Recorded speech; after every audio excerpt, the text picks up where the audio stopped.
Hello everyone, कैसे हैं आप सब। उम्मीद करती हैं आप सब ठीक होंगे। तो स्वागत है आपका अपनी प्राहिल मैम की क्लास में। आज मैं फिर लेकर आ गई हूँ एसएससी सीजीएल 2025 के प्रीवियस ईयर का क्वेश्चन। 9 से 26 सितंबर 2024 को लास्ट ईयर एग्जाम हुआ था, उसके सारे शिफ्ट के मैं सब्जेक्ट वाइज क्वेश्चन ला रही हूँ। बहुत सारे सब्जेक्ट मैंने कवर कर लिए हैं। आज जो करने वाली हूँ स्कीम एंड पॉलिसीज पे हम बात करने वाले, सब्जेक्ट और टॉपिक वाइज लेकर आ रही हूँ मैं। ठीक है, तो आज का टॉपिक है scheme and policies. Scheme and policies से लास्ट ईयर जितने क्वेश्चन आए थे, हर एक क्वेश्चन के बारे में हम बात करेंगे, डिटेल में बात करेंगे, जो कि आपके आने वाले एग्जाम के लिए बहुत हेल्पफुल होंगे। आपको पता है स्कीम एंड पॉलिसीज से बहुत क्वेश्चन बनते हैं। तो वीडियो अच्छी लगेगी तो लाइक करना, चैनल को सब्सक्राइब कर लो, बेल नोटिफिकेशन जरूर ऑन कर लेना, ताकि आप लोग तक हर एक वीडियो पहुंचे और आप लोग इन वीडियोस का यूज करें बहुत अच्छे से अपने एग्जाम्स के लिए। तो चलिए आगे बढ़ते हैं। So the first question is, आप देख सकते हैं ये पेपर में आया हुआ है। ठीक है, जुलाई 2020 में किस राज्य ने कम आय वाले परिवार की बेटी की सहायता के लिए, शादी की वित्तीय सहायता देने के लिए आशीर्वाद योजना शुरू करी। ऐसे क्वेश्चन बहुत पूछे जाते हैं, बहुत इंपॉर्टेंट है ये क्वेश्चन। और ये तो आपको पता चल गया आशीर्वाद योजना शुरू करी, किसके लिए करी वो क्वेश्चन में ही इंक्लूड है।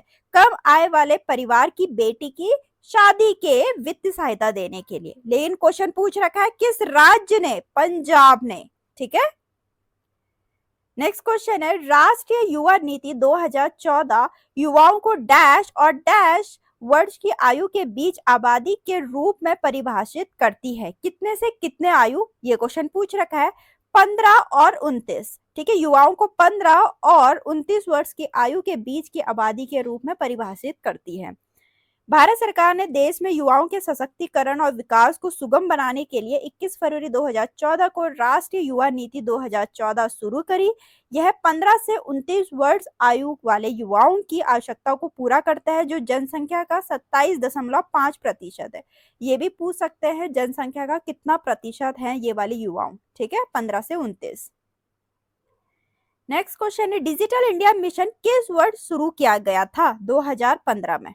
ठीक है, तो डिजिटल इंडिया योजना का मुख्य उद्देश्य ग्रामीण क्षेत्रों में इंटरनेट और ब्रॉडबैंड कनेक्शन को बढ़ावा देना था। इसे 1 जुलाई 2015 को मोदी जी द्वारा लॉन्च किया गया था।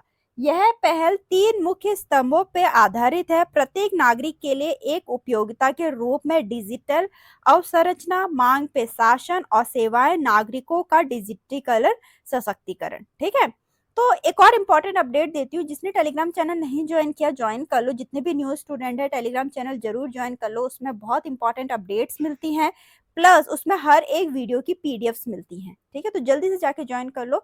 टेलीग्राम का जो लिंक होता है हर एक वीडियो के डिस्क्रिप्शन में होता है। नेक्स्ट है, विश्व पर्यावरण दिवस 2023 पर मोदी जी द्वारा शुरू की गई अमृत धरोहर योजना का प्रमुख फोकस क्षेत्र निम्नलिखित में से कौन सा है? तो वह आंध्र भूमि पारिस्थितिक तंत्र के संरक्षण में स्थानीय समुदाय के मूल्यों को बढ़ावा देना। फिर 26 अगस्त 2021 को असंगठित क्षेत्र के श्रमिकों और मजदूरों के कल्याण के लिए निम्नलिखित में से कौन सी योजना शुरू की गई? ई श्रम पोर्टल। ठीक, श्रम एवं रोजगार मंत्रालय द्वारा 26 अगस्त 2021 को ई श्रम पोर्टल लॉन्च किया गया था। श्रम और रोजगार मंत्री भूपेंद्र यादव जी ने नई दिल्ली में ई श्रम पोर्टल लॉन्च किया। क्वेश्चन कुछ भी पूछा जा सकता है, कहां पर लॉन्च किया, किसने लॉन्च किया, कब लॉन्च किया, इसीलिए एक्सप्लेनेशन सुनना बहुत इंपॉर्टेंट होता है, उसमें बहुत इंपॉर्टेंट अपडेट होती है। ठीक, फिर है, प्रधानमंत्री किसान सम्मान निधि योजना में लाभार्थियों को प्रति वर्ष कितनी राशि प्रदान की जाती है? बहुत इंपॉर्टेंट, 6,000। ठीक है, और 24 फरवरी 2019 को लॉन्च हुआ था ये। नेक्स्ट क्वेश्चन है, MPLADS member of parliament local area development scheme योजना किस वर्ष लागू हुई थी? आपको पता है ऐसे क्वेश्चन बहुत पूछे जाते हैं, या तो ऐसे क्वेश्चन में इंक्लूड कर रही हूँ या फिर इनको एक्सप्लेनेशन में डाल रही हूँ। तो देख लीजिए किस वर्ष लागू की गई थी ऐसे क्वेश्चन, 1993 में। ठीक है, तो 23 दिसंबर 1993 को शुरू की गई संसद सदस्य स्थानीय क्षेत्र विकास योजना सांसदों को अपने निर्वाचन क्षेत्रों में विकास परियोजनाओं की सिफारिश करने की अनुमति देता है। ठीक। इस योजना के अंतर्गत प्रत्येक संसद सदस्य को प्रति वर्ष 5 करोड़ रुपए की धनराशि दी जाती है। प्रारंभ में यह योजना ग्रामीण विकास एवं योजना मंत्रालय के नियंत्रण में थी।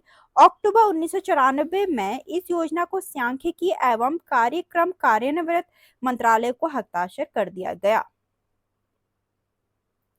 नेक्स्ट है, उत्तर प्रदेश राज्य सरकार द्वारा 2023 में शुरू की गई नंद बाबा दूध मिशन योजना की लागत क्या है? बहुत इंपॉर्टेंट क्वेश्चन। 1000 करोड़ रुपए है। ठीक है, तो डी ऑप्शन है इसका। ठीक, डी ऑप्शन है 1000 करोड़। ठीक, यह योजना दुग्ध उत्पादकों को डेयरी सहकारी समितियों के माध्यम से गांव में उचित मूल्य पर अपना दूध बेचने की सुविधा प्रदान करती है। फिर भारत के राष्ट्रीय सतत कृषि मिशन के उद्देश्यों के बारे में निम्नलिखित में से कौन सा कथन सही है? सही पूछ रखा है, कौन सा कथन है? कृषि को अधिक उत्पादक बनाना, ये भी ठीक है। कृषि को अधिक टिकाऊ बनाना, ये भी ठीक है। जैविक खेती को बढ़ावा देना, ये भी ठीक है। मतलब सी ऑप्शन 1, 2 एंड 3 तीनों ऑप्शन करेक्ट है। फिर 29 अक्टूबर 2020 को विज्ञान और प्रौद्योगिकी मंत्रालय ने SERB पावर योजना शुरू करी। इस योजना का उद्देश्य क्या है? उद्देश्य पूछ रखा है, इसका उद्देश्य क्या है?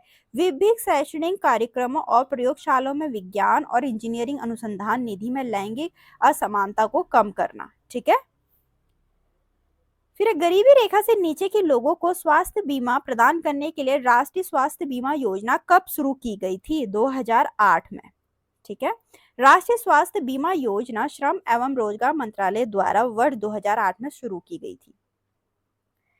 फिर कौन सा केंद्रीय मंत्रालय सक्षम आंगनबाड़ी और पोषण 2.0 योजना को लागू करता है? तो महिला एवं बाल विकास मंत्रालय। फिर सिक्किम के मुख्यमंत्री प्रेम सिंह तामांग द्वारा 2023 में शुरू की गई मेरो रुख मेरो संतति पहल के तहत सिक्किम में पैदा होने वाले बच्चे के लिए कितने पेड़ लगाए जाएंगे? तो ये पेड़ लगाए जाएंगे, कितने पेड़ लगाए जाएंगे, ये क्वेश्चन पूछ रखा है। कहाँ शुरू हुआ है? सिक्किम में शुरू हुआ, ये भी पता चल गया हमें। तो कितने? 100। ठीक। फिर है, उस पेंशन योजना का नाम बताइए जो असंगठित श्रमिकों के लिए वृद्धावस्था सुरक्षा सुनिश्चित करने का प्रयास करती है।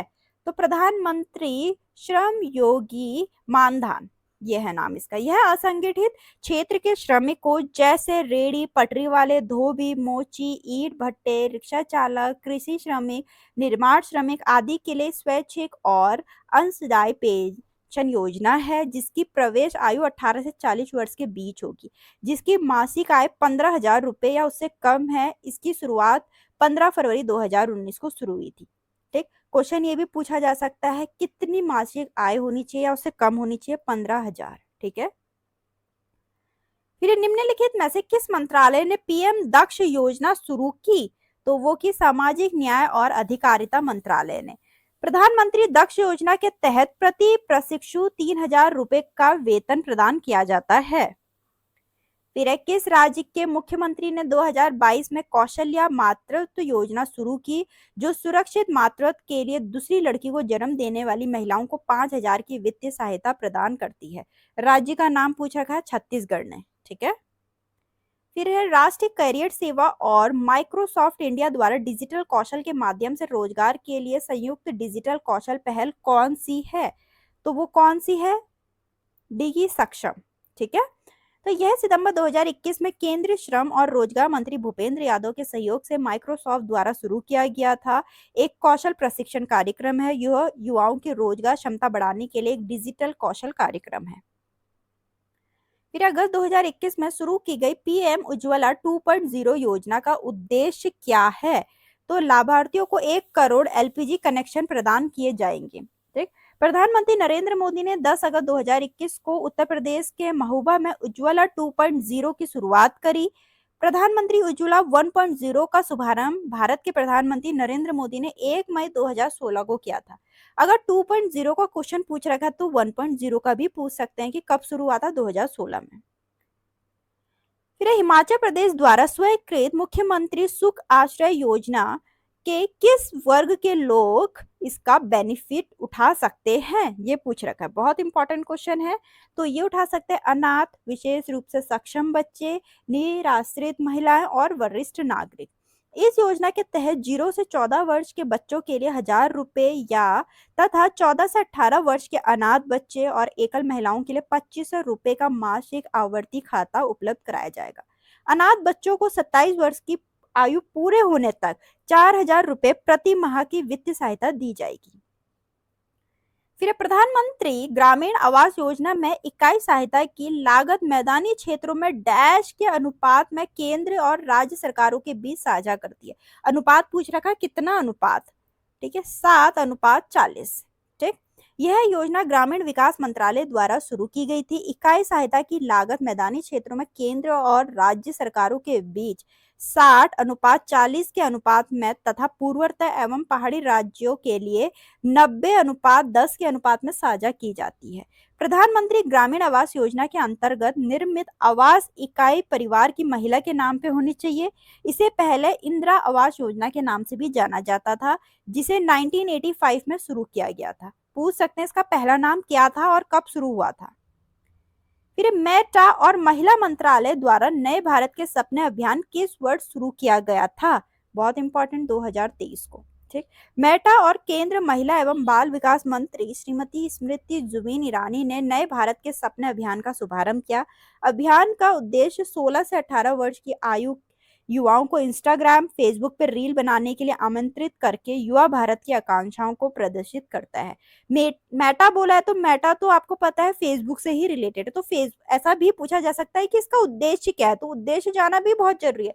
क्वेश्चन में तो पूछ लिया कब शुरू हुआ, 2023 में। उद्देश्य पूछा जा सकता है। मेटा फेसबुक से रिलेटेड है तो फेसबुक और इंस्टाग्राम की ही बात चल रही होगी। फिर क्वेश्चन है, स्टैंड अप इंडिया पहल का प्राथमिक उद्देश्य क्या है? अनुसूचित जाति, अनुसूचित जनजाति और महिला उद्यमों के लिए बैंक ऋण की सुविधा प्रदान करना। यह योजना पात्र लाभार्थियों को नए उद्यम स्थापित करने या मौजूद उद्यमों का विस्तार करने के लिए 10 लाख रुपए से 1 करोड़ रुपए तक का ऋण प्रदान करती है। फिर है, प्रधानमंत्री फसल बीमा योजना के अंतर्गत सभी खरीफ, खाद्य और तिलहन फसलों के लिए किसानों द्वारा देय अधिकतम प्रीमियम क्या होगा? बहुत इंपॉर्टेंट, तो वो होगा 2%। ठीक है, ऐसे क्वेश्चन आप देख लीजिए, पूछे जाता है। आप लोग छोड़ देते हैं, स्कीम से रिलेटेड और बहुत बार पूछे जाते हैं ऐसे क्वेश्चन। इसे कृषि एवं किसान कल्याण मंत्रालय द्वारा 2016 में लॉन्च किया था। इस योजना के तहत किसानों को खरीफ फसलों के लिए 2%, सभी रबी फसलों के लिए 1.5% और वार्षिक वाणिज्यिक एवं बागवानी फसलों के लिए 5% का एक समान प्रीमियम देना होगा। फिर तमिलनाडु सरकार द्वारा 2023 में शुरू की गई तमिलनाडु पुदुमई पेन योजना के तहत सरकारी स्कूलों में पढ़ने वाली छात्राओं को प्रति माह कितनी वित्तीय सहायता प्रदान की जाएगी? ठीक है, बहुत इंपॉर्टेंट क्वेश्चन है। 1,000 पर मंथ दिया जाएगा। ठीक है, तो पुदुमई पेन कार्यक्रम मुख्यमंत्री M.K. स्टालिन द्वारा 2023 में शुरू किया गया था। ये भी पूछ सकते हैं कब शुरू किया गया था। इसका कार्यक्रम उद्देश्य कक्षा 6 से 12 तक के सरकारी स्कूल में छात्राओं के बीच उच्च शिक्षा को बढ़ावा देना है। फिर किस राज्य ने प्राथमिक विद्यालयों में मध्याह्न भोजन योजना का इम्प्लीमेंटेशन किया? मिड डे मील स्कीम किस राज्य ने शुरू किया? ये क्वेश्चन पूछ सकते हैं। तमिलनाडु ने। मिड डे मील योजना पहली बार 1956 में तमिलनाडु के मुख्यमंत्री के कामराज द्वारा शुरू की गई थी। तमिलनाडु के बाद गुजरात और केरल इसे लागू करने वाले क्रमशः दूसरे और तीसरे राज्य थे। अब तो हर जगह मिड डे मील योजना शुरू है, आपको पता है, हर एक स्टेट में है। अब बाद में इसे 15 अगस्त 1995 को एक केंद्र प्रायोजित योजना के रूप में शुरू किया गया था। पहला स्टेट तो अपना तमिलनाडु है, ये पता चल गया। फिर दूसरा गुजरात और केरल है। ठीक है, दूसरा तीसरा भी पूछ सकते हैं कि कौन सा दूसरा तीसरा है जिन्होंने शुरू किया था। तो यहाँ तक के क्वेश्चन थे स्कीम से रिलेटेड, जो कि बहुत हेल्पफुल, बहुत इंपॉर्टेंट आपके आने वाले एग्जाम के लिए। हर एक वीडियोस के लिए, जितनी भी वीडियोस है मेरी, हर एक एग्जाम के लिए इंपॉर्टेंट होती है, चाहे वो SSC का एग्जाम हो, रेलवे का एग्जाम हो, अदर कोई भी कॉम्पिटेटिव एग्जाम हो। तो वीडियो अच्छी लगी तो लाइक करना, चैनल को सब्सक्राइब करना ना भूले। मिलते हैं अपने नेक्स्ट वीडियो में।